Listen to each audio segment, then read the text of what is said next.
Hello everyone, welcome to Madhumita's delight. আজকের recipe আলু ভাপা। গরম ভাতের সাথে এটা দারুণ জমে যায়। ঘরে থাকা খুব সাধারণ কয়েকটি উপকরণ দিয়ে খুব সহজেই বানিয়ে নেওয়া যায় এই সুন্দর আর সুস্বাদু রেসিপিটি। আশা করি সবাইয়ের এই রেসিপিটি পছন্দ হবে। তাহলে শুরু করা যাক।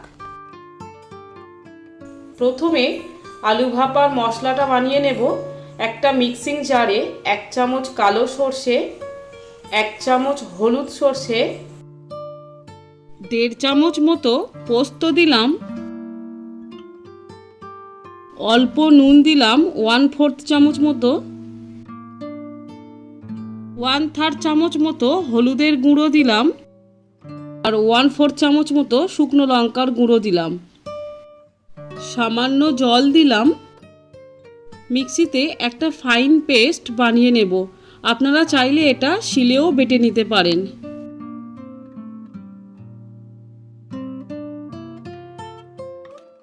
এরপর 3টে ছোট থেকে মাঝারি সাইজের মধ্যে আলু খোসা ছাড়িয়ে গোল করে কেটে নিয়েছি।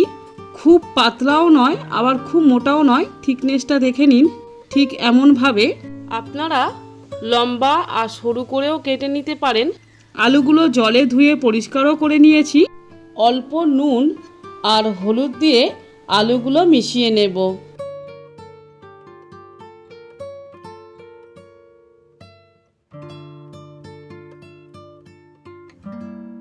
এরপর কড়াইতে 4-5 চামচ মতো সর্ষের তেল দিলাম। তেলটা ভালোভাবে গরম হয়ে গেলে আলুগুলো দেব।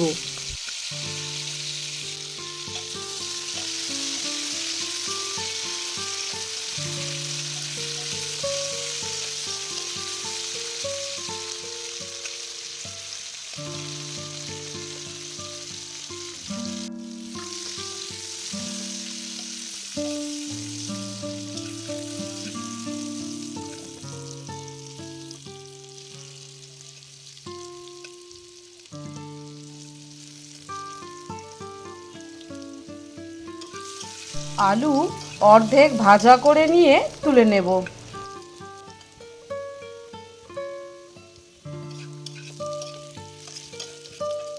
গ্যাস অফ করে দিলাম।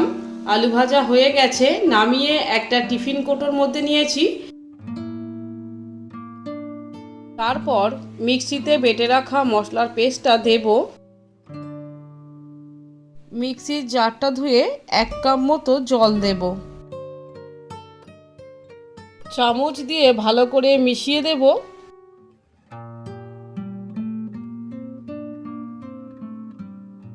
এরপর একটা ছোট টমেটো পাতলা করে গোল করে কেটে নিয়েছি। টমেটোর পিসগুলো বসিয়ে দেব।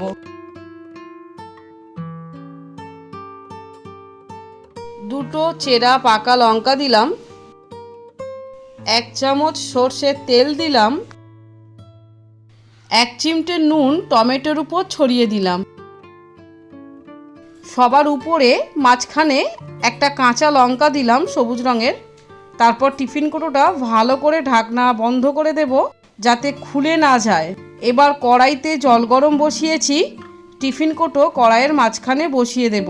ভাতের হাঁড়ির মধ্যেও টিফিন কৌটো দিয়ে স্টিম করে নেওয়া যায়, তবে আমি ভাতের হাঁড়ির মধ্যে দেব না। তার কারণ ভাত লেগে যাওয়ার জন্য টিফিন কৌটোতে আমি এইভাবেই স্টিম করছি। ঢাকা দিয়ে গ্যাসটা লো টু মিডিয়াম ফ্লেমে রেখে 20 মিনিট স্টিম করব। গ্যাস হাই ফ্লেমে দেব না, তাহলে কিন্তু আলু কাঁচা থেকে যেতে পারে। 20 মিনিট পর গ্যাস অফ করে দিয়ে ঢাকা খুলব। একটু ঠান্ডা হতে দেব। তারপর টিফিন কৌটো নামিয়ে ঢাকনা খুলে গরম ভাতের সাথে পরিবেশন করব। আমার চ্যানেলে পটল ভাপা আর চিংড়ি ভাপারও রেসিপি আছে।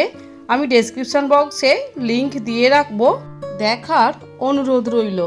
ভিডিওটি ভালো লাগলে লাইক ও শেয়ার করার অনুরোধ রইল। আর আমার চ্যানেলটি সাবস্ক্রাইব ও পাশের বেল আইকনটিও প্রেস করার অনুরোধ রইল। তাহলে আমি ভিডিও আপলোড করা মাত্রই আপনাদের মধ্যে নোটিফিকেশান পৌঁছে যাবে। ভালো থাকবেন। আবারও দেখা হবে পরবর্তী কোনো ইন্টারেস্টিং ভিডিওতে।